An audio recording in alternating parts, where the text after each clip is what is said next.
Bueno, hoy me van a acompañar un día cocinando. Recién llegamos del gimnasio y bueno, nos estamos haciendo una chuletita, un poco de morrón con cebolla y a eso lo vamos a combinar con un poquito de arroz.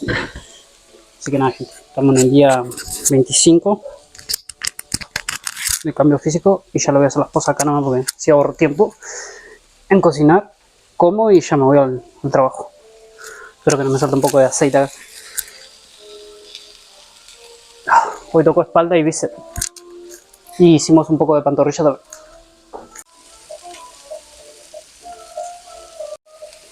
Ahí tenemos chuleta de cerdo y una chuleta de res. O creo que era aguja o algo así me dijo la kiosquera. Con un poquito de arroz.